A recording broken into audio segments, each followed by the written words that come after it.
Assalamu alaikum wa rahmatullahi ta'ala wa barakatu.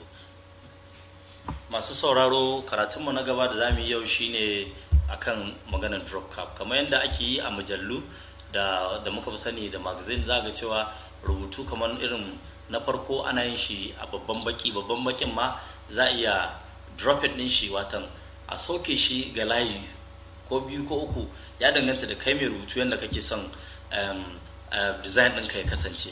Misali, idan muka highlighting ko muka zaɓi wannan B ɗin shine baki na farko, idan ka zo kana highlighting za ka zo kan drop cap ɗin nan, zai baka option wani irin dropped ya kasance drop ne ko shi kadai akan margin a haka, kamar yadda kowanne na taba za ku ga yadda ya kasance. To drop cap option ɗin nan kuma zai ce ma kamar yanzu na ce drop ɗin nan, to area wani irin rubutu nake so ya kasance. Misali a ce monotype cursiva, yawa gashi nan ina son wannan rubutun saboda yanda yanayin sa yake. Lines to drop, wata layi nawa kake so kai dropping, sai na ce ya dropping kamar layi biyu, layi uku ya yawa. Duk layin da kace bari mu bar shi a layi 4 misali, distance a bar shi wannan 0 din, mu ce okay.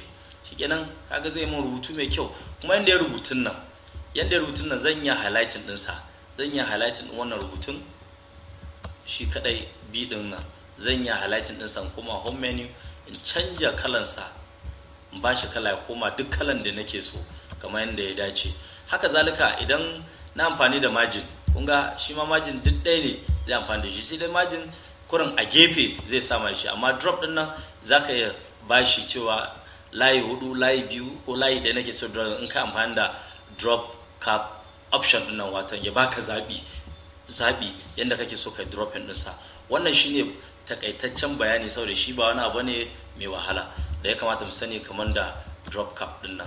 To ga tumun nan gaba zamu ga kuma yanda ake kamar ka rubuta wasiƙa, yanda zaka yi signature da sauransu da letter a cikin letter din.